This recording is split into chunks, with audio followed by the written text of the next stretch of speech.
Oh man, man. Oh man, y'all had me stay up late for this one, man. I'm telling you, that was a thriller. You guys already know, man. I had Canelo. I'm not gonna lie. I had Canelo before the fight because of all the things that I was discussing as the fight went on. And to be honest, in the beginning it was 50-50. Maybe like 2, 3 weeks ago, 2 months ago. 50-50. I'm like, okay, good little guy, great big guy. Both of them great, should I say. And I thought that Crawford would have to move around and run from this fight throughout this fight. And the fact that he came in and did what he did. Before I even get into the play by play, though, I want to just say, welcome to the first episode of Koye Knows Boxing Live. Right? I couldn't have started on a better day in a better way. This was like one of the greatest fights I've seen, and not because of the action, but because of what was done and who was done to, and by whom it was done. Right? That is something I can't erase. Like Terence Crawford became a legend tonight. But leading up to this fight, I thought it was 50-50 due to the fact that I just say, hey, he's a great little guy, small guy. I think he had more skills offensively, and he showed that tonight. But I thought that the things that Canelo would have to do to win the fight would be, start off early with the body shots, which he did, and hopefully slow Terence Crawford down in the later rounds and have him stand right in front of him, which he did. And that's why that fight was amazing to me, because the reason I picked Canelo was because I thought that it would go the way it went, meaning Canelo would start off with body shots early and he would slow down Terence Crawford and try to rough him up late. And he did those things. The fact that Terence Crawford fought a style and fought his own style, which I thought would play against him, meaning he likes to exchange, he likes to get right up in your face and throw punches. I thought if he did that against Canelo, whether you're southpaw or not, it's not going to work, because when Canelo lands those heavier shots, it's a little different. And when you watch the Madrimov fight, I thought Madrimov actually did better against Crawford than Canelo did, right? So I thought it would go different due to the fact that Crawford was going to come out here and try to show everybody, hey, I can knock this guy out. And I thought that would be a mistake. It was not. So hats go off. Y'all got a hat, take it off. But give your respect to Terence Crawford for what he just pulled off tonight, because that's a feat that you won't see in boxing, I don't think, ever again.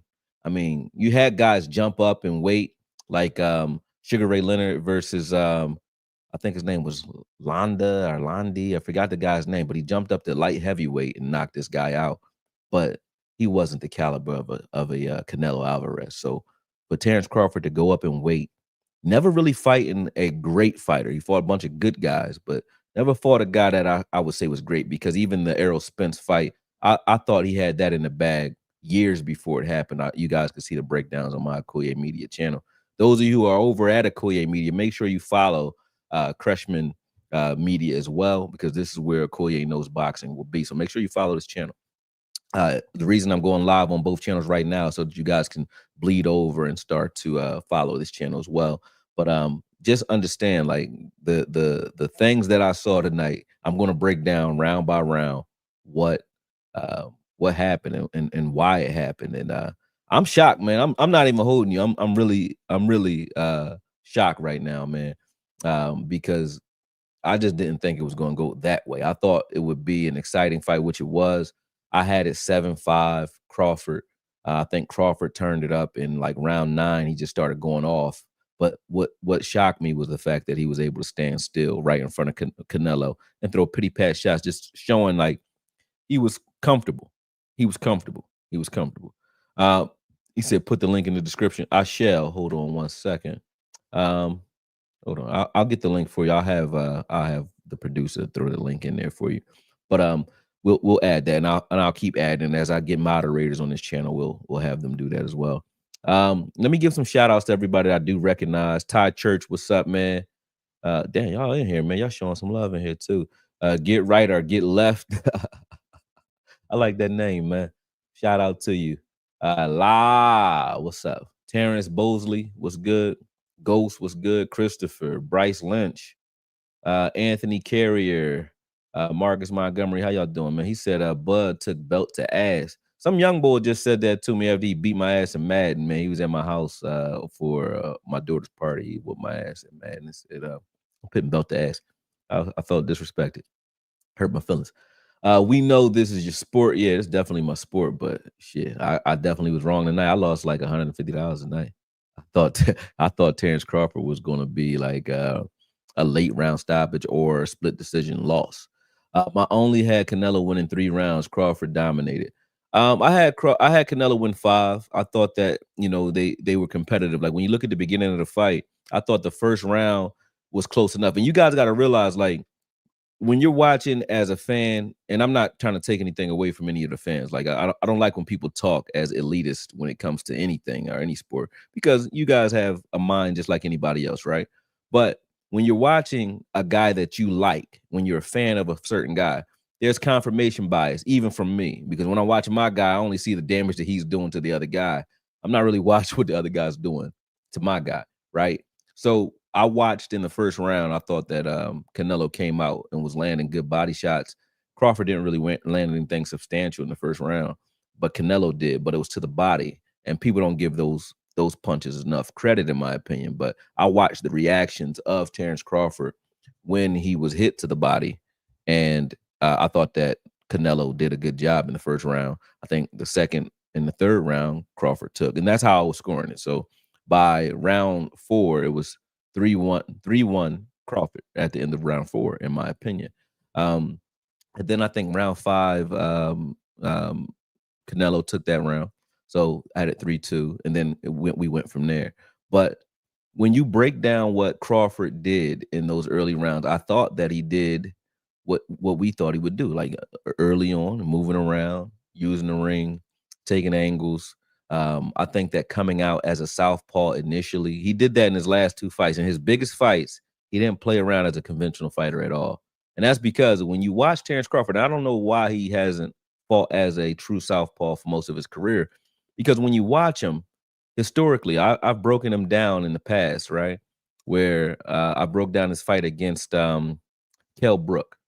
Kell Brook, although that fight ended pretty fast, Terence Crawford started that fight off as a conventional fighter, and Kell Brook was beating him to the punch all day in the first round. He was whooping his ass, right? Terence Crawford switched to southpaw and knocked him out immediately in the second round. So Terence Crawford knows that his best style is southpaw.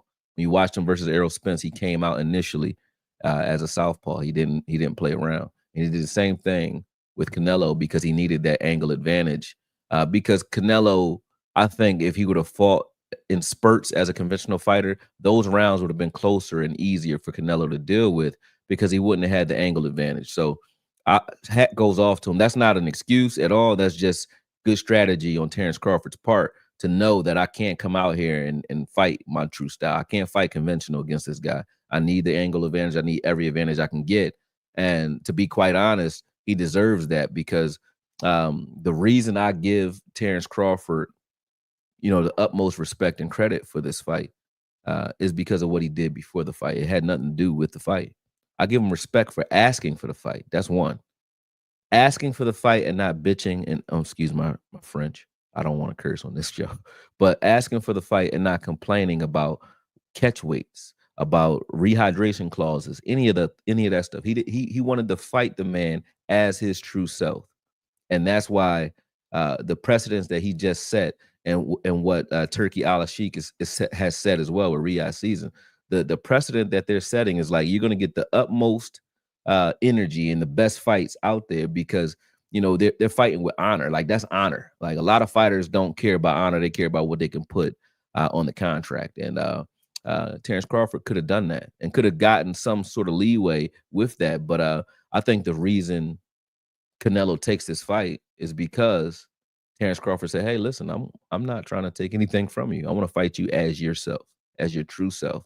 And I'm pretty sure when that fax or that email came across, Canelo likely was laughing like, "You're gonna fight me without, any clauses whatsoever." And that's respectable, man. I can't take anything away from him for that, man. That was amazing work what I saw, man. What's up, Agent Nine?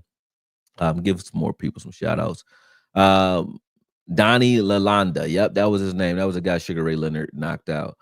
Bud might be better than Floyd. I don't think it's a might involved in that. I think Bud, being as though Bud can switch hit, Bud has extremely long arms, great going forwards, backwards. He can fight any way you want. He's a great counter puncher.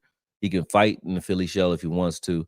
But the difference maker, I would say they're similar, but the difference maker is Bud has multiple styles. I think he upped his defense recently because he had great defense tonight, and his punching power has carried. So Bud is definitely, in my opinion, a stronger puncher than Floyd Mayweather. I think if Floyd ever got into a fight with Bud Crawford, Bud would give him a run for his money. And I think Bud wins that fight. To be honest, I'm just gonna say that just for the fact that when I watched, I'm not gonna get into Floyd Mayweather yet because y'all gonna take me off topic. We'll get into that. Snead said a Koye late night boxing session. Um, Let's see. Derek B, best football and boxing mind combination in this space. I appreciate that, man. Keenan said, yeah, Bud 9-3. I'm not going to argue anybody that had it 9-3. I just didn't see that because I think the early rounds, if you're paying attention, Bud wasn't really opening up in the early rounds. He would just, they both were pot shot, and it just goes to who you thought did more damage or who you thought, well, you got to understand this too, who you thought applied the most pressure. Pressure is different than you guys think. So some judges score off of ring generalship and pressure. That means who is dictating the pace of the fight and who's controlling the pace of the fight. Now, early in the fight, it was Canelo. He was forcing Bud to fight off his back foot, moving backwards, and Bud was trying to find space. So I could give him some of those rounds due to the fact that even though you might have seen Bud teeing off a little bit while Canelo was pressuring, Canelo didn't feel like he was in any trouble. He's pressuring to try to create some attrition in Bud later on in the later rounds. That's normal for pressure fighters. They get in front of you and they let you throw a lot of punches so that even though they're not doing much, so that you tire yourself out. Like when you watch Gervonta Davis fight, he did that to Rolly Romero. He did that to Ryan Garcia. He did it to who else? Frank Martin. That's how he fights. In the beginning of the fight, he's losing rounds. Floyd even did it a lot as well, but he's losing rounds in the beginning of the fight. And then, once he sees that your energy level drops a little bit, then he turns up. The difference is in this fight, yes, Bud did run a little bit in the first 5 rounds. He threw some good shots, but I think Canelo was hitting him with some stuff. I think Canelo actually hurt him in the 5th round, I believe, at the end of the round where Bud got caught and he stood still. Fighters, I pay attention very well to fighters' behavior. Your normal behavior pattern, if it shifts, I see it because I have to. I have to tell my fighter, hey, he's hurt.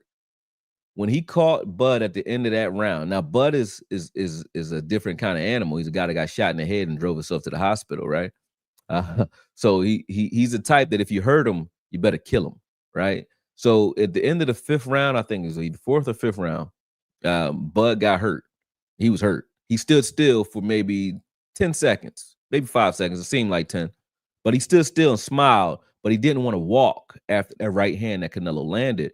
And the reason he didn't want to walk is because he didn't want to wobble, didn't want to give it away that he might have been stunned, but he was smiling and he nodded his head. Yes, Bud is very honest with his body language. If you're not hurting him, shakes his head no. I think Matt Kellerman pointed that out. If you do hurt him, he'll tell you hurt him. Oh, he said good shot, right? But Bud was hurt at the end of the 5th. And he was because every time in Bud's career that you've seen him hurt, whether it be against like Hank Lundy, any of the guys that hit him, or when he's fighting, what was the guy's name? Cuban guy he fought. What's the guy? He had a crazy name. What's his name? You guys know who I'm talking about though. But Gamboa, Yuriokis Gamboa. When he fought Gamboa was hurting him. But when you hurt Bud, Bud's coming to kill you. Like he turns into a dragon immediately. So when Canelo hurt him at the end of the 5th, Bud came out in the 6th round and just started teeing off. He went off early in the round. I thought that would tire him out. I said, if you don't hurt Canelo and you're throwing the sink at him, you're going to get even more tired in the later round. So I thought that worked in Canelo's favor, even though Bud came back out in the 6th and I think won that round emphatically. The 7th and the 8th, you can give it to whoever you want. But once we got into the championship rounds, Bud had a whole different gear that he went to.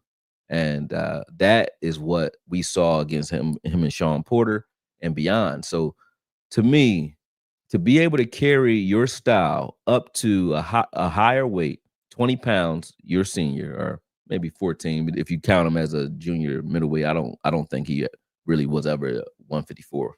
He was 147. He started off at 35, went up to 40, went up to 47, and then boom, right? So for a guy to be able to carry that type of power and his style up and didn't have to really change other than the fact that he fought primarily southpaw in this fight, that is something that you have to respect in the game of boxing. That is not something that you'll see again very often, if you do see it at all.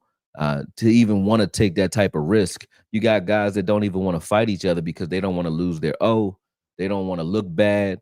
I take my hat after both him and Canelo because it's risky for Bud to even ask for the fight, and it's risky for Canelo to take the fight because if you lose to Bud, you just lost to a little guy, right? And that could possibly make you look bad.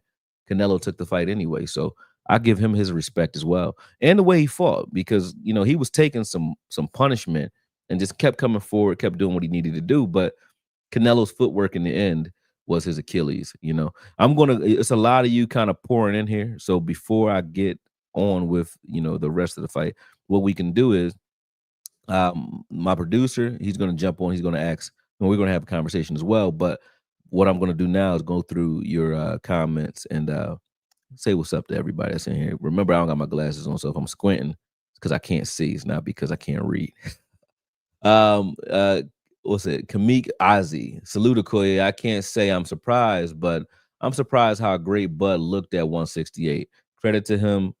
He's on an all-time great. I mean, he's an all-time great. No more debating it. Yeah, you can't debate that. I can't debate it anymore either. Justin D said Canelo had his moments, but Bud clearly outboxed him. 100% you knew who won that fight at the end of the fight. Eddie, what's up, Eddie? Alazar, man. He said, yo, Darius, what's up? I know you're going to call me by my government. Eddie go back, man, like, what, 10 years now, man? You've been watching my content for 10 years, man. Almost 10. I think I've been doing this way. 9 years, maybe. I don't know. But since I've been here, Eddie been here, man. What's up, man? Yes, Jess Davis. He says, over. Crawford beat Alvarez. We waited. It is what it is. Yep. Unbiased cowboy. Who you got, Okoye? Your boy Boots or Crawford? Shit. After that one, man, that would be a major fight. I just want to see it. That's another 50-50 fight. I really don't know. But Crawford has earned all the respect in the world from me. But the difference is he doesn't have an advantage against Boots. When you have two southpaws, you have a guy that can switch to southpaw. The way I teach people to fight southpaws, you either fight as a southpaw when you're a conventional fighter, meaning fight the opposite. Instead, conventional fighters slip going to their right usually. I tell them slip going to your left, number one. Everything slip left because they only get one punch. If a southpaw throws his right hand and you're slipping to your left, he can't follow up with that left hand because he has to lift that left foot up, and that takes the power off of it. So very few fighters could do that. Manny Pacquiao could, which made him amazing, and so can Lomachenko, but very few southpaws can do that. And most southpaws can't really box as a true boxer, meaning they don't have to learn how to catch punches because they don't usually deal with a guy who can jab them as a southpaw because they're fighting conventional fighters their whole career, right? So usually when you see a good southpaw, I can't really tell how good they are until they fight another southpaw. Like Errol Spence. I knew Errol Spence was in for it, and everybody thought Errol Spence was the greatest thing since sliced bread. But I said, okay, when I watched Kell Brook fight Errol Spence, I was watching the right hands that Kell Brook could land as a conventional fighter, doing the things I just told you, fighting like a southpaw, doing everything in reverse, slipping to your left, walking to your right instead of circling to your left as a conventional fighter. If you fight a southpaw that way, you can confuse them.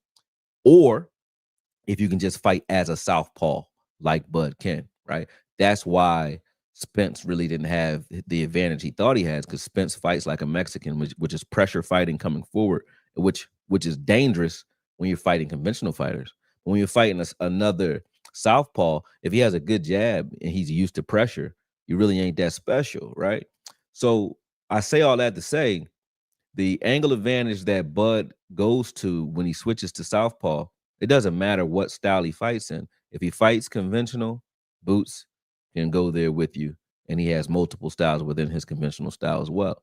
If he fights southpaw, Boots can go there with you and box you there. So there is no advantage for you, and you're not bigger, stronger, or anything. So I think that would be a great fight. I'm not going to say Boots wins it because he's young. He does some immature things. He needs some of those bigger fights to kind of work that stuff out of his system. But just skill on skill, Just straight talent on talent, I think there's a 50-50 fight that I would want to see, especially now because they have a little bit of a narrative to add to it because Boots actually helped Canelo in this camp. So that's a reason. That's even added incentive for Bud to fight a Boots. Plus, Turkey Alakash is going to throw so much money at that fight. Why not go get that money now? If you already were considering retiring, if you're Crawford, go get that money. Go get that money before you leave, or ride off into the sunset as the undisputed. You know what I mean? And just roll out. He could do that. He's earned the right to do whatever he wants to do at this point. I don't know that man's pockets, but I would want to see him fight Boots before he retires. Personally speaking, he said, 115, 113, no way. Okay, moving up two weight classes and performing like that is incredible. Yeah, it is. Justin D said that.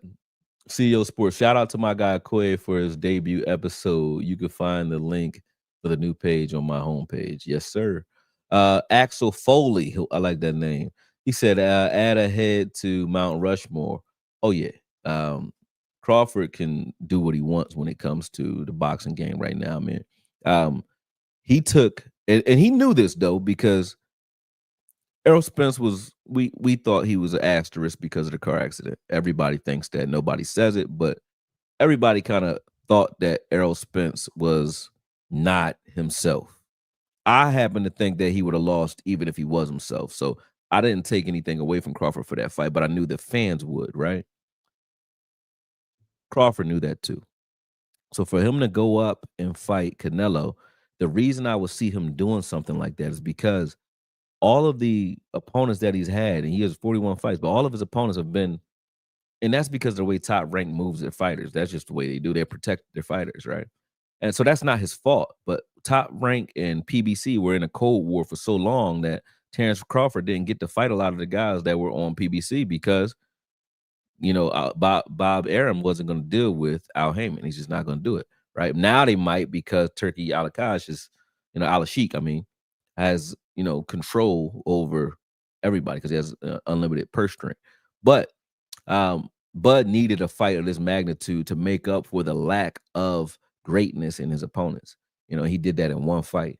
So that's why, to me, the risk and the way he went about this fight, and the fact that we knew probably at by round 9 where this fight was going, was crazy to me. I thought Canelo maybe lands something that changes it. He started throwing those Gennady Golovkin overhand rights at the top of his head and was hitting him with it. And Crawford was just standing right there taking it. So for him to do that in the late rounds and still be smiling and sticking his tongue out and playing with a guy who we haven't seen nobody play with is amazing. That was amazing. That was amazing, man. Shout out to Spence. Spence, my man. Spence taught me how to park, man. That's like, my old, well, he my age, but he like an OG. He like an old head, man. I remember he wouldn't put no lotion. You still walk around with no lotion on your hand? He said men don't wear lotion. He's had cracked up ass hands. His hands look like ham hocks and shit. Because he used to work on cars and all that. But my main man never wore no lotion on his hand. Like, Spencer's a crazy boy, man. That's my man, though. He said, Bud fought a great fight. Southpaw all night. He never switched. Yeah, that was smart, man. Nicholas D. Well, he said, I want him to fight Boots. I do too. If you were Bud's managers, wouldn't you fight Canelo again? Easy, big money. If I don't, you heard Canelo's answer. Canelo knows he's not stupid. Like, why would he want to fight Crawford again? He knows he can't do anything with Crawford. The footwork itself, Canelo needs you to sit still and actually fight him, right? Well, Crawford did that. If you're watching that fight and you say, hey, there's certain things I could have done differently. Like, it's not like Sugar Ray Leonard versus Duran,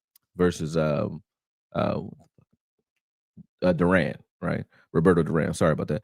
But Sugar Ray Leonard, Duran won, right? Sugar Ray Leonard came out and tried to fight Duran toe to toe. Duran needed that because his footwork, he wasn't going to catch Leonard, right? But he started talking about his wife. He got him angry and he made him fight toe to toe. I saw that happening with the way the fan, because Bud does that in every fight, but I saw that happening in this fight. And I said, if Bud does that, it's going to go the way Duran Leonard went. That's how I looked at this fight, because I looked at Canelo as a guy that can't keep up with Bud's footwork. But if he makes him fight him, he's going to win this fight if he stands right in front of him and fights. That's what I thought, because that's what happens usually when a good big man fights a good little guy. If you stand still and you exchange with that guy, you're going to die, right? Sugar Ray Leonard versus Marvin Hagler, same thing, right? But Sugar Ray did it as well, but he was stealing rounds. He had a strategy that helped him. He played the clock instead of played the man. I'm not going to hurt him. I'm not going to knock him out. Hagler's going to walk through everything I do. But at the end of every round, in the last 30 seconds, I'm going to tee off on him so bad that I'm going to steal rounds from him if I can keep it close. So that's what Leonard's strategy was. That was not Bud Crawford's strategy, right? But Crawford stood right in front of him. So I thought that if he did that, it would go that route. And the fact that it didn't, there's really nowhere else you can go, because if you go, fight him again, you're not going to learn. He's not going to learn new tricks at this stage in the game. Canelo doesn't have great footwork. He never has had great footwork. When you watch the Lara fight, Erislandy Lara, when you watch that's a southpaw that was slick, who can move. Um, um, Austin Trout hit that fight as well. That was a fight that was a little difficult for him. So when you watch those fights, you watch him against slick guys. Canelo's not a mover. He's not gonna move. So I would never, I wouldn't fight Bud again if I'm Canelo, because there's nothing else you're gonna do differently. And it's not like you didn't get the best opportunity, right, to beat him. You got the guy to fight based off of the way the fans were talking. Bud came out trying to fight Canelo's fight, fighting him toe to toe. And Bud has done that throughout his career. When you talk to Bud, because this is what I would tell a fighter if they're going to fight Bud. When you talk to Bud before a fight, if you tell Bud, hey, you can't stop a jab, Bud going to come out and try to stop a jab. If you say, hey, I'm gonna knock you out, Bud gonna come knock you out, right? So whatever you say to him, he will fight the way you tell him to fight, which is what makes him amazing. He's like Ryu from Street Fighter. Like, he's just gonna come, or Goku or some shit. He's gonna come fight you the way you say he can't fight you. He'll fight you that way every time. He fought Hank Lundy. Hank Lundy's from Philly. Hank Lundy thought he wasn't tough. He was talking a lot of trash to him, because he country. He ain't think he was tough. And he came out there and he fought him toe to toe too. So Bud will fight you the way you want him to fight you. Like how you want it, he gonna give it to you that way. So I don't see it being a wise decision for Canelo to even try Bud again, man. David Jenkins, what's up? He said Koya had a cuz who was a boxer who's just retired named Little Larry Pryor. He lived out in Denver, Colorado. Not sure if you heard of him. He's 44 years old. Nope, haven't heard of him. But to be quite honest, I don't watch a lot of fighters anyway today. Like if you ask me, you know, who most guys are, I probably don't know. I know my fighters and I know football because that's all I get time to watch. But when I see good fighters, I pay attention. I pay attention to all the good ones, right? Because I don't see that much of it anymore. You said Canelo got worked. He's washed. No, styles make fights, bro. Canelo looks bad against anybody that can move. That's just the way he's always looked. I mean, Bivol got him the same way. I don't think Canelo's washed at all. I think he's a pressure fighter whose pressure is good enough to destroy most guys. The fight that Canelo put on tonight, I thought that he threw too many singles, right? Meaning he was settling for one shot too often. However, although he was settling for one shot too often, Canelo usually can get away with that because he hits pretty hard, right? But the reason he was settling for one shot is because every time he threw something that was meaningful, Bud countered or came back with something that made him pay for it. So you would see exchanges where Canelo will land a great shot and then Bud will hit him with two or three, or at least just miss with two or three, that makes Canelo second guess. And I knew probably in round 7 when Canelo would get him cornered, he had him on the ropes and Bud just stood there.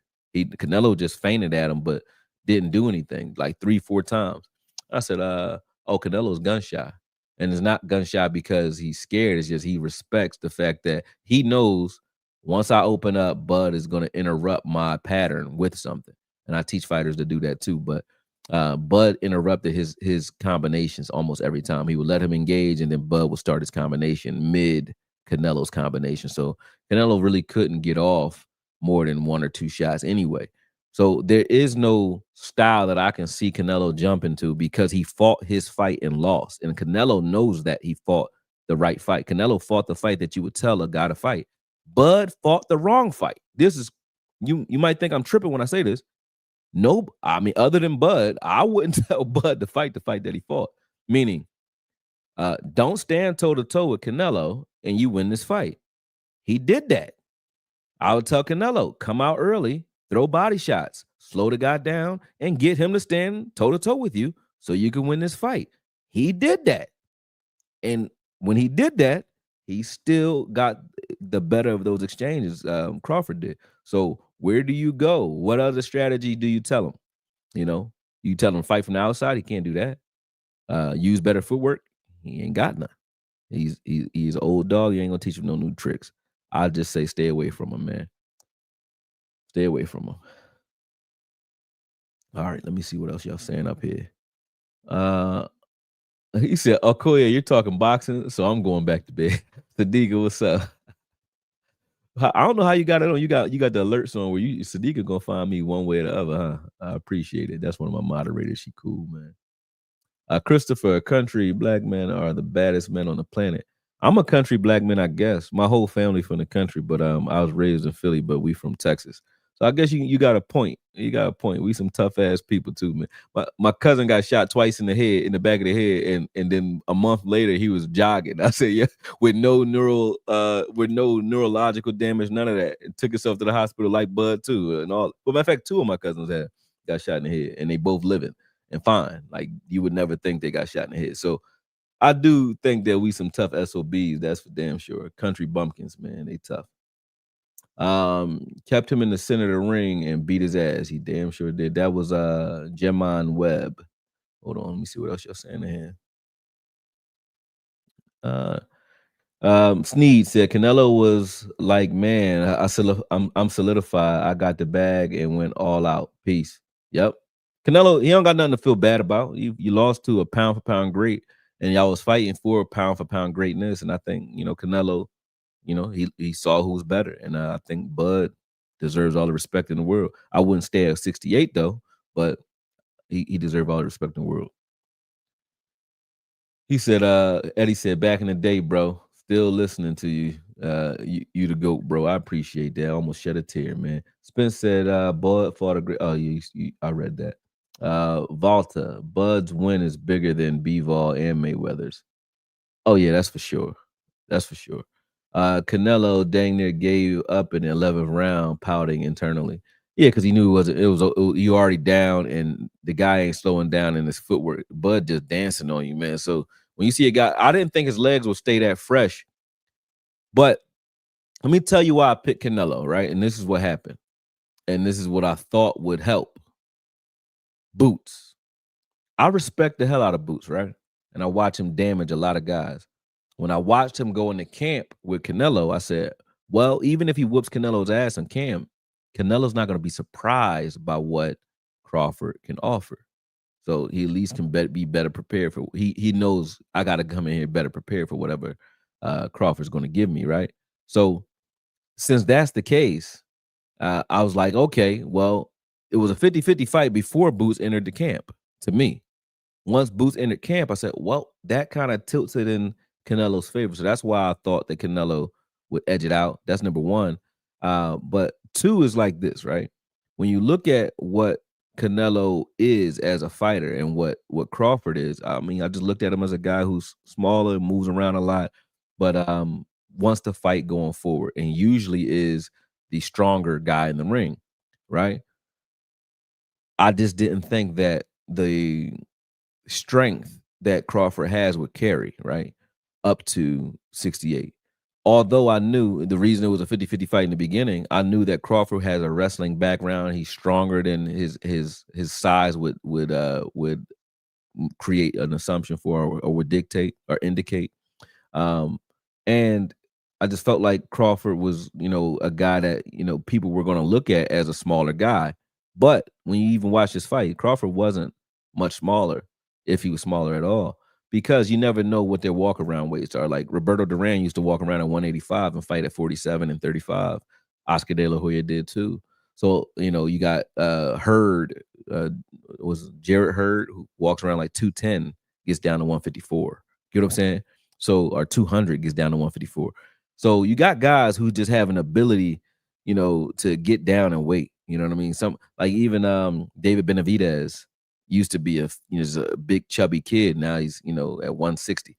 You know what I mean? So you got guys who can fluctuate in weight. So I looked at Bud and Canelo as far as their walk around weight is concerned. They may very well walk around at the same weight.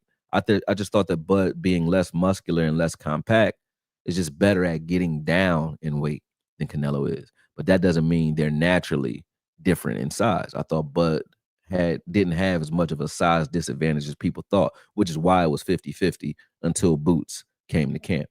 But he proved that didn't matter either. And even tonight, when you saw Canelo try to like wrestle him, other than the time he picked him up, whenever he tried to wrestle Bud, Bud just turned him and put his back against the rope. So he was showing him like my wrestling strength translates, man. So Bud's strong as hell because Canelo ain't weak. Like Canelo's strong to big guys. He goes up in weight too and fights light heavyweights and knocks them out. So for him to knock out Kovalev, knock out James Kirkland, he broke Billy Joe Saunders' face, knocked out did he knock out Plant? I think he knocked Plant out too.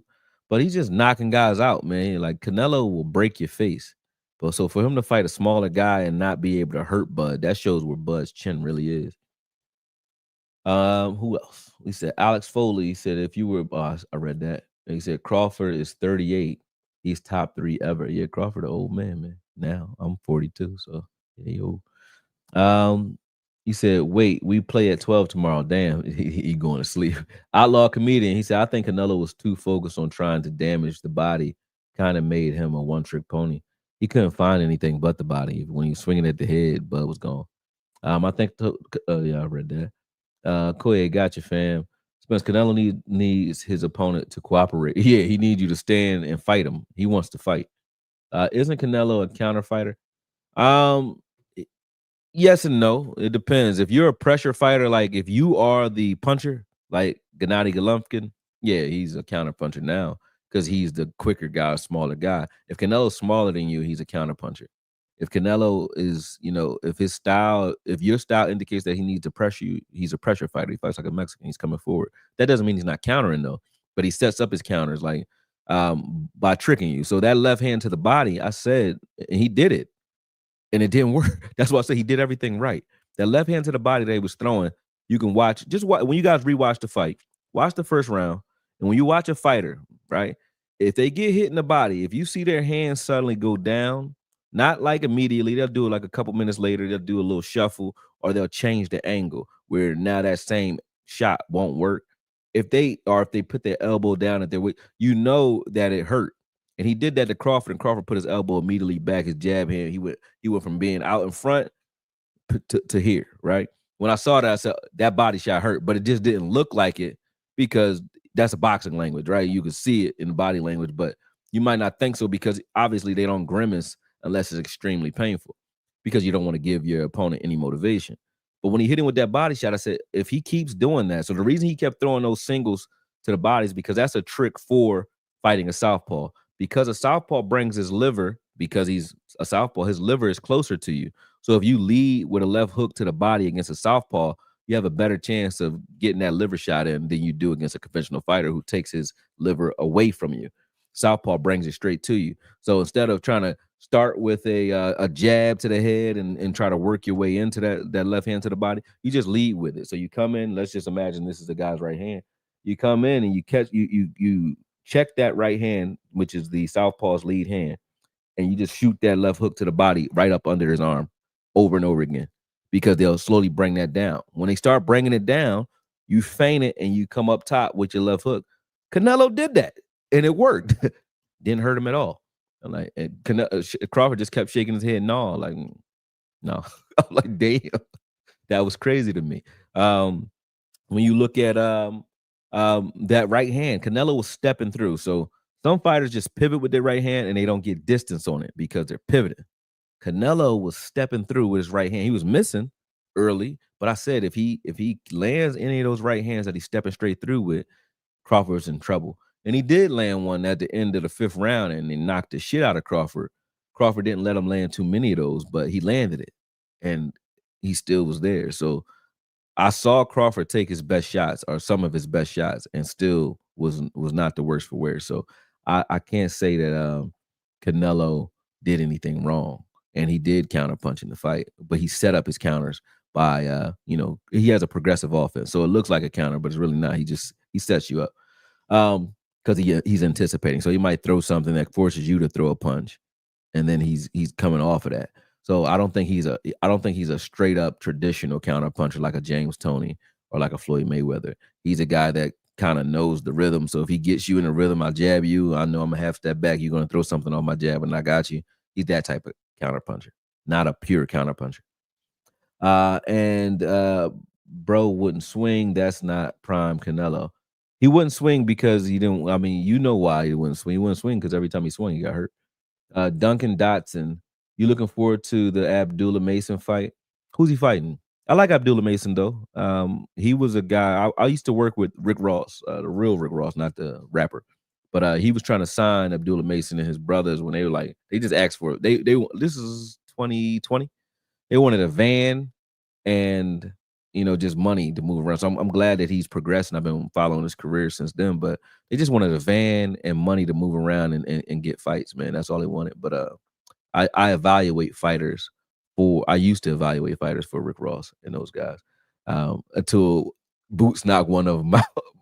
Boots knocked one dude out and he retired. So I lost my job because I was in LA. I was supposed to be here with the guy. I told him don't go fight Boots. He went and sparred Boots, and Boots knocked him out in 2 rounds. He was like 7-0, and he retired after that. So I kind of got like, how somebody fire you by not calling you no more. That was it. They ain't tell me I was fired. They just ain't call my ass no more, but no more work. All right. Bud is the best since Tony. Since James Toney, I like James. James Toney, my favorite fighter. The versatility of your content makes you a GOAT. I appreciate that, Lewis. Master Freight Relocation 34. How do you stay away from 150 million, Okoye? Make it make sense to us po folks. 150 million. Who getting 150 million? To fight Canelo again? That's 150 million? Oh, no, I'll fight him again. I will fight again if it was 150 million. I didn't know they made that much. Did you give your thoughts on the game tomorrow? I will in a second. Them stairs, a motherfucker. Excuse me, MFer. They got Bud in shape. Yeah, for sure. Been here since before my collarbone. Oh, you remember that? Canelo thought his power would shut down Bud and he wouldn't want to smoke. He thought wrong. No need for Canelo to keep fighting, and he's ducking fights for what you had a great run. But it's looking like the end of an era. If it is, it is. But I think Canelo loves boxing. I think he understands things that the fans don't. He's immune to what the fans think because he's taking the risk that create compelling fights. You have to we got to get out of that anyway. I mean, and I'm not hating on you for saying it, Lewis, because I know why you're saying it because of the way boxing has been going. But the culture has to shift like now. And the reason I say that is because Floyd kind of broke the culture. It's like a fly in front of me. But Floyd broke the culture because he made everybody think they have to be undefeated in order to be anything, which made everybody not want to fight each other because they want to stay undefeated, right? That's not the wave. Manny Pacquiao would go out and fight guys. He'd lose. Who cares? Because we know he's going to give us a fight. I don't care if a fighter loses. Fight your fight. I want to see if your style can beat this guy's style. So I love what Turkey Al-Sheikh is doing because that's exactly what boxing needed.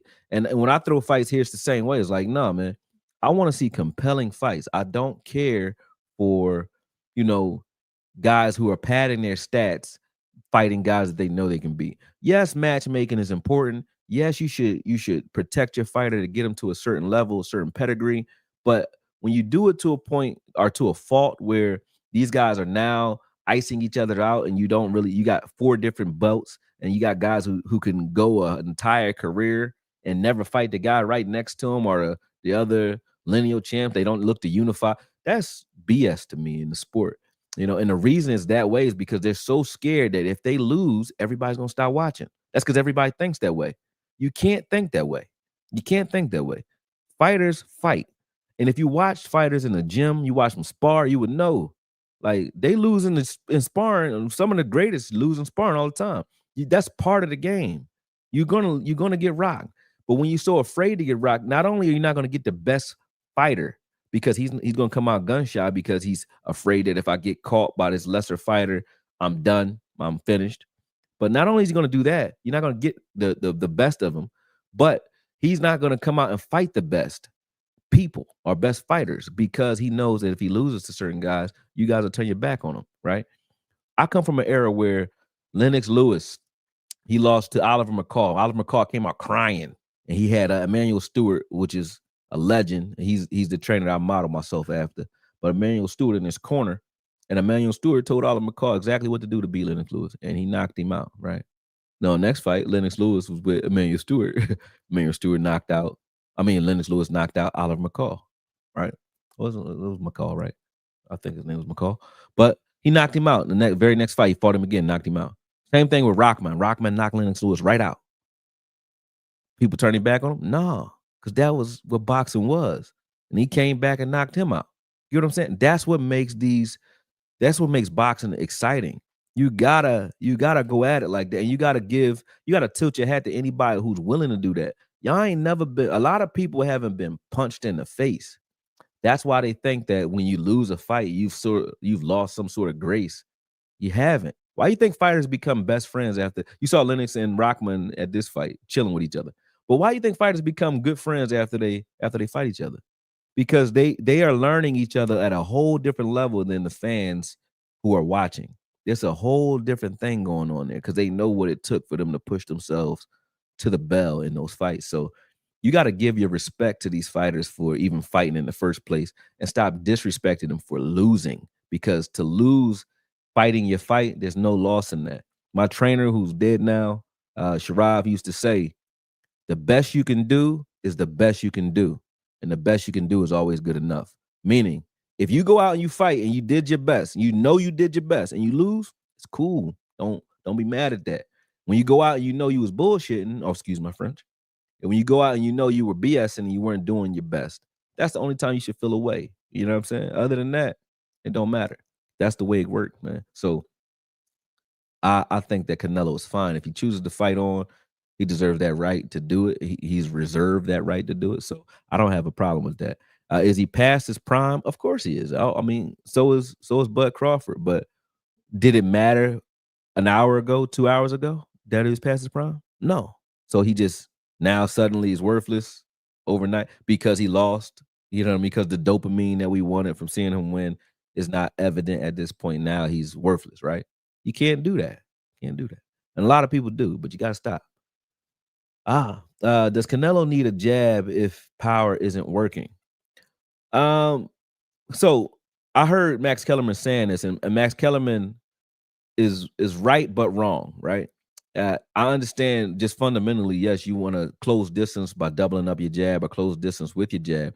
Canelo does have a jab. It's just he doesn't have any distance. He doesn't cover any ground with it because he doesn't have footwork. So if he's jabbing you, it's because you're standing right in front of him. Other than that, he's not jabbing because he can't travel with it, right? And if he does try to travel with a jab as a pressure fighter, that's when he's open to be countered coming in. But he wants to walk in. I fight the same way. I've been 180 since I was in high school, right? So even when I was boxing, I'm 5'9", 5'10". I'm always sparring guys. Even now when I spar guys that are like 6'4", 6'5". I can't jab them because I'm shorter.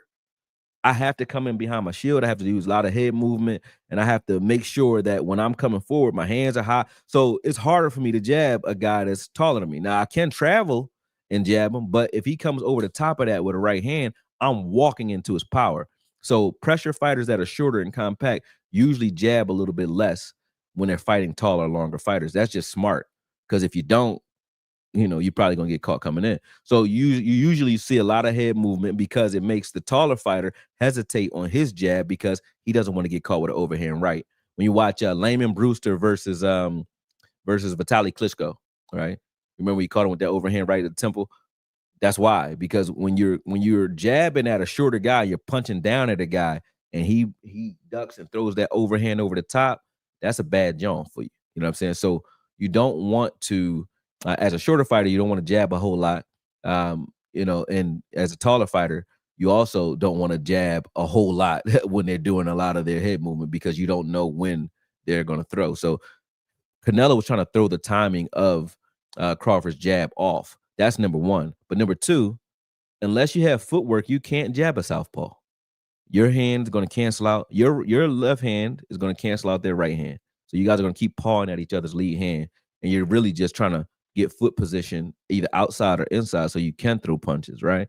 So that's the other reason. If Canelo's not jabbing a conventional fighter very much, he damn sure ain't gonna jab at southpaw almost at all. Because a southpaw, that's why I don't give southpaws a lot of credit for defense because they don't have to deal with the number one punch in boxing from a conventional fighter. They don't have to deal with a jab unless that conventional fighter knows how to fight, going to his right, or he's just special. But very few conventional fighters can land a jab. The best at it that I've seen recently is Andre Ward. Andre Ward versus Chad Dawson. I was like, Andre Ward hurt his right shoulder early in his career, so he didn't have a right hand. So for him to beat a southpaw is amazing, even though he's left-handed. But it's amazing because he's really beating you with his lead hand, which is what you should be able to cancel out, and that's the only hand he has. So that was that Andre Ward has my respect as well due to the fact that he was beating people with his mind, with just straight skills. Calvin Jefferson said, Okoye, Canelo surprised by Buzz Power with his weight gain. Was he surprised? I think it was the sharpness. So sharpness, I don't think he hurt him at all. I don't think Canelo was fine at the end of the fight. He was fine. Both of them were. I think if you say who landed the most powerful shots, I would say Canelo probably landed the most thudding blows, but Crawford landed crisp, sharp, well-timed shots. And speed and timing creates power because it's the punches that you don't see that hurt you. So I think Canelo respected Crawford due to the fact that Crawford was just real sharp. It wasn't about power. It wasn't like Crawford was hitting him and it was just like it was he doesn't hit harder than Gennady Golovkin or Kovalev. They've hit Canelo clean and he was fine. So I don't think it was that. I think it's the sharpness of it. Those guys aren't as sharp as Crawford, so they can't hit you when they want to, but Crawford could. And I think that's really what it was. It was just the fact that he was stinging him up. It wasn't the power. It was the sharpness. Canelo did a terrible job of keeping his head off the line, and he didn't jab to set anything up. Really don't understand his game plan. Just rely on one punch. I just explained that though with the jab. You already know, like if a lot of people say that they'll talk about punch output, right? And they'll be like, oh, this guy, like you'll fight certain guys, like when Floyd fought Shane Mosley, and Shane Mosley hurt him in the second round, and they were like, well, why didn't you finish him? You hurt him. Footwork. Floyd changed his angles after that round. So Floyd stopped. Number one, he stopped the Philly shell, so he stopped letting him walk him down. He put his hands out in front of him. That's number one. Number two, Floyd started fighting behind the jab and was really coming forward instead of moving backwards. So he was smothering all of Shane Mosley's work. And Shane Mosley doesn't have a power jab. He has a range finding jab that's just like a tap jab, right? So sometimes you'll see a guy punch output go down because a guy just closes distance or makes him fight from an angle where he can't really do what he normally wants to do because he can't fight at a certain range. And I think that's what happened tonight as well. I think that Crawford was fighting from a southpaw angle where every time he stepped outside of Canelo's elite foot, Canelo knew if I open up, I got one punch I can throw, which is this right hand. But Crawford. So if you're paying attention, if Crawford has his foot, so if a southpaw has his right foot outside your left foot, he has a two-way go, meaning his foot is outside your left, so he has leverage to throw his right and his left hand. Right, that's what they traditionally teach southpaws to do. Get their right lead foot outside of your foot, and then whoever has their lead foot outside the other usually has the advantage. If you don't have footwork to be able to negate that by going to your right as a conventional fighter, yeah, he has a two-way go in every exchange. You have one punch you can throw. And if you throw it and miss, you're going to get caught with something. And that's what you were seeing. So, yeah, he threw less punches, but it was because of footwork. It really was. It wasn't because he's old or he did something wrong. Sam Naked, I don't know this. They had AC Slater doing the pre-fight. I don't know why. That was kind of crazy, right? I did see that. Tim Bradley was spot on with how this fight would play out. Tim Bradley loves Bud, though, so I can't really listen to Tim Bradley too much. Bud is different. Yep. I didn't know Bud was older than Canelo. That's crazy. I didn't either, though. I really did. Hearns, Hagler, Leonard, Duran were great fights by great fighters, of course. Lewis, I appreciate you for admitting that because a lot of people don't see boxing from that point of view. Yeah, about the losses, I think that's what you're talking about. He said, "Did you feel like Floyd was ever handed a win he didn't deserve? If so, what fight?" I got a couple of those. I really do bang with Floyd though because people forget who Floyd is. That's what they do. They don't watch Floyd for real. They watch Floyd when he was Money Mayweather, and they think, "Oh, this is Floyd." That's old Floyd. Floyd was fighting like Bernard Hopkins when he's old. I mean, like not the same style, but he's fighting guys that were stronger, faster, and he was just beating them with wisdom and skill and his experience, his Okoye, right? But Young Floyd was whooping ass. Like when he fought Diego Corrales, that was the sharpest he's ever been. When he fought Arturo Gotti, he fought Sharmba Mitchell. When he fought Demarcus Chop Chop Crowley was giving it to Floyd. I gained all the respect in the world for him in that fight because Floyd had struggled against southpaws, which he always did. I think Zab gave him work too, but Floyd struggled against southpaws. And I'm going to get to the Zab fight in a second. But Demarcus Chop Chop Crowley gave it to him. Emmanuel Augustus, the drunken master, gave it to him. He bust his nose up, but he won those fights with his heart because he had to fight, and Floyd can fight when he has to. And those guys actually, in his early career, like Jose Luis Castillo, I think he won the first fight because Floyd broke his hand. I would give him that. Floyd knew that too. That's why he fought him again. But Floyd broke his hand in that fight. He broke his left hand, so he's fighting him as a southpaw. Floyd switched southpaw in that fight for the first time, I think, ever.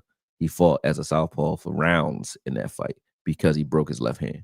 And then he came back in the next fight and beat him emphatically because everybody said, "Oh, you can't beat this guy." But he could beat him. He just broke his hand. He beat him with one hand the first time, so respect to you for that. Now, to the Zab fight, though, and I know we're talking about Crawford. We'll get back to Crawford, but I'm answering your question. Zab knocked Floyd down, right? And I don't remember what the scorecard was, but Zab knocked Floyd down for real. He just didn't count, but it should have counted as a knockdown. And I think he lost a point for something. Had he not lost a point and he got credit for his knockdown, I think Zab either wins that fight or fights to a draw in that fight. Yeah. So because Zab was winning the first 4 rounds because Zab was just too fast for Floyd initially.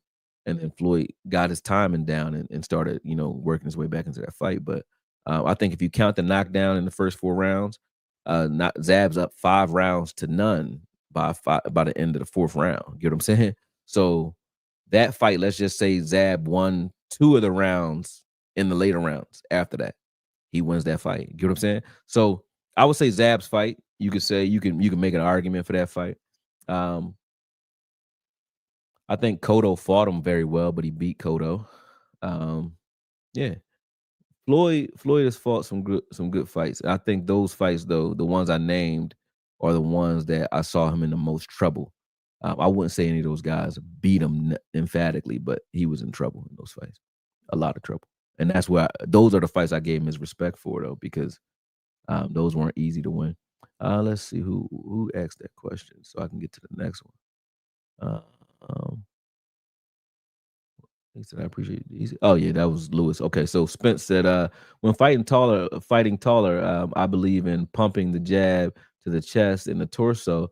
Try to freeze your man in place.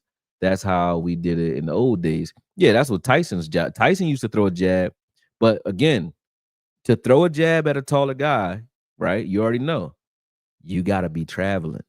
You ain't if you're throwing a jab and you got stationary feet at a taller guy, you're asking to get hit. You got to be traveling. So Tyson could do it because he has explosive legs and he had good head movement. So Tyson would throw his jab, but instead of throwing his jab here where he's standing still, he's throwing his jab. He's throwing his head off center. He's throwing his jab with good head movement and zigzagging coming in. And the way he trained, you saw how he would train with Kevin Rooney, where he's coming forward like this. His head's just moving, coming forward. So he's trying to get you to jab anyway. So he would jab, but Tyson wasn't trying to out jab you. He was jabbing to get you to start something back at him so he can do something to you. So some guys jab for that. And yeah, you can jab at a guy's chest, you can jab at his body, but you better be traveling. If you stand in front of a guy that's taller and you jab and you don't have any length and you don't travel, you're gonna get cracked. That's the end. And Canelo don't have the ability to. He don't got explosive legs. He got to walk to you. He fights like exactly like. And everybody thinks he's a Mexican style. Canelo don't got a Mexican style. Canelo fights like Dwight Cowie. Watch the Camden Buzzsaw, Dwight Cowie versus Holyfield. Watch Dwight Cowie versus Foreman. He's a guy that's 5'7", really should have only been a light heavyweight. Went all the way up to cruiser and heavyweight. But his style was like Canelo's. He Short, compact guy with no neck, great defense. He fought Spinks. He fought everybody he fought, he gave a run for their money or he beat him. You know what I'm saying? But him and Holyfield have some legendary fights, man. But Dwight Cowie is and it's spelled Qawi is his last name. Look him up, and you'll anybody who loves boxing, look him up. You'll thank me for it for sure.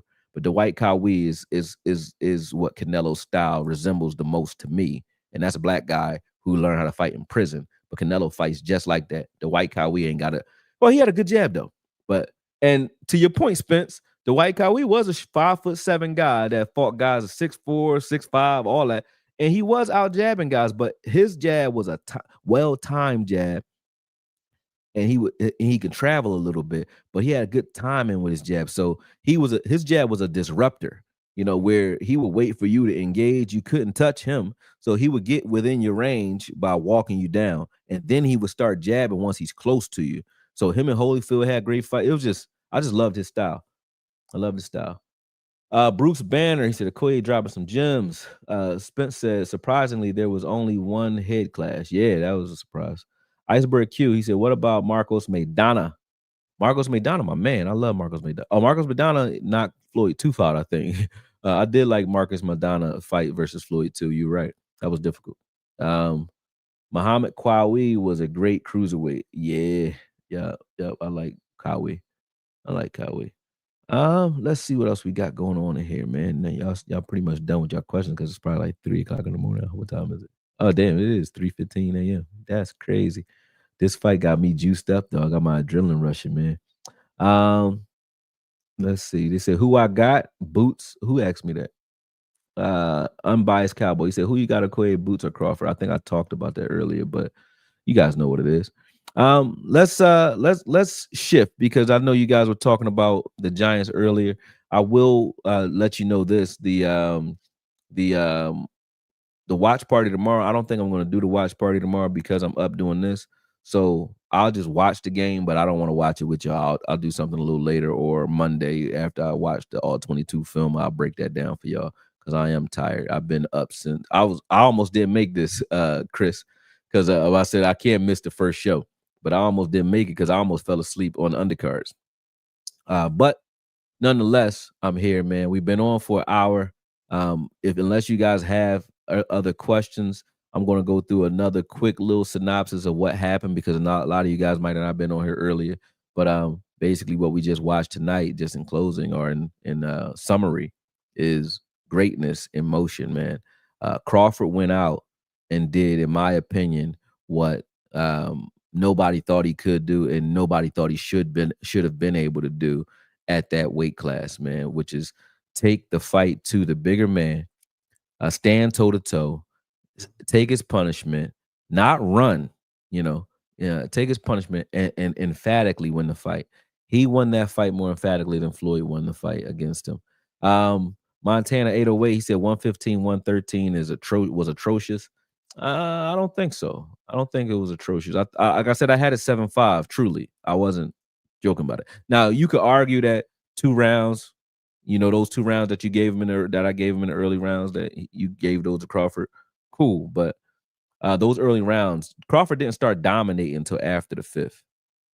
They were kind of even, Steven. So if you just said, let's just say for the lack of, argument or for the sake of argument, by the end of 5, it was 3-2, right?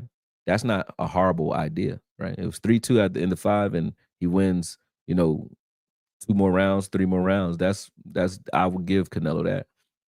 Plus, you also know that they're not grading or scoring the same way you are.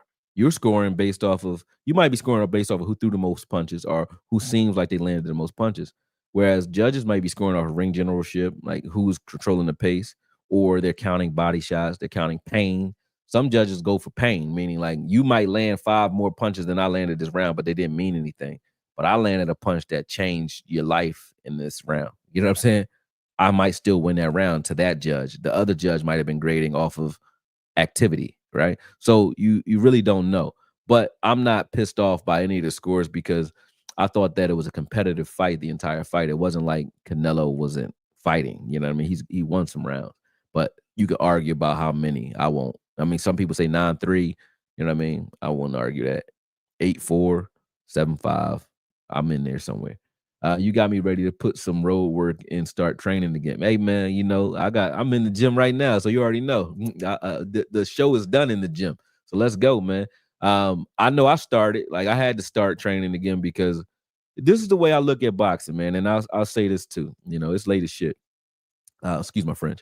But I'll say this too. Um, the way I look at boxing is this, man. And the what is wrong with boxing is this. Boxing is a martial art. People treat it like a sport. I watch my sons do jujitsu and they treat it like a martial art, not a sport, meaning it's a way of life. Old guys that are training in jujitsu, like Joe Rogan and Eddie Bravo and those guys, they treat it like a martial art. You never saw a out of shape. You wouldn't even go to a karate instructor that couldn't do karate, right? You wouldn't go to a jujitsu instructor that couldn't do jujitsu no more because he's out of shape because he's not competing, right?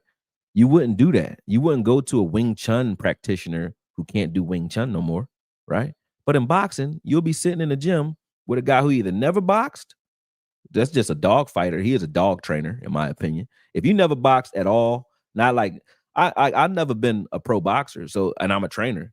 Emmanuel Stewart never been a pro, and he was one of the best. So I don't mean that. I mean you never boxed. I mean you ain't even spar. You never got in the ring. You never trained. If you can't do any of the things you telling the fighters to do, you'll see that in gyms.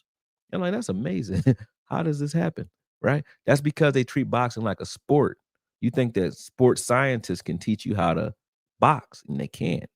Boxing is a martial art. It's a way of life.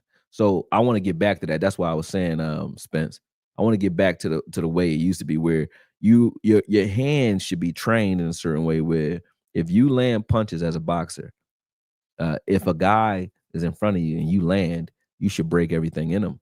We don't get guys that even can punch on that foreman level or on that level anymore because they're not training to do it. They train to be fast. They train to score points, but they're not training their real body as if it's a martial art. Meaning, you should be training your hands to be able to withstand punishment without gloves because it's a martial art. You know what I mean? So that's just how I feel about boxing, man. So I'm definitely back in the sport, and I'm definitely training. Like I do everything I have my fighters do. You watch that. You guys can watch that on Instagram if you guys want to watch. Go to Okoye Media on Instagram, and you can see a lot of the training that we do, the stuff that I will put on film.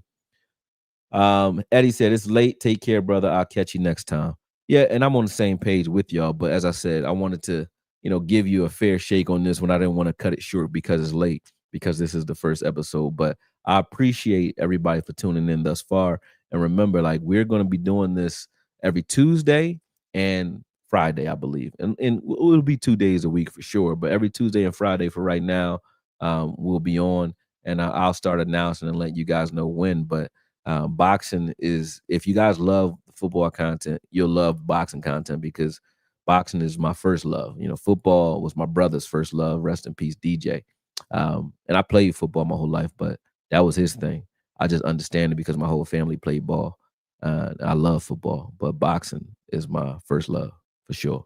But definitely. You said exactly. Don't wear lotion on your hands. Yeah, you got to punch trees and don't wear lotion on your hands. I punch trees. I'll show you what we do. I'll show you what I'm talking. We call it tree talking. You punch the trees and you get the leaves to shake. And you don't try to hit it so hard that you're hurting your hand, but you punch it well enough to just shift your power through the tree so that the tree shakes. And as you start doing that, you build up calluses and you build up bone density doing that. And it makes it so that you can punch extremely hard, and you're not scared to punch because you got good wrist stability. But you know what it is, man. But y'all have a good night, man. I'm out of here. And yeah, like Spence said, don't wear no lotion on your hands if you want to punch the skin off somebody's face. Shout out to Crawford and his team for doing what they did tonight. Shout out to Canelo for competing and for giving him the opportunity in the first place, because he didn't have to do that. But him doing that created a chance for us to see greatness, and that's what we got. So I'm excited and I'm happy, man. But thank all of y'all, man, for tuning in for the first episode of Okoye Knows Boxing. And you already know we're gonna be on it. So talk to y'all soon. I'm out.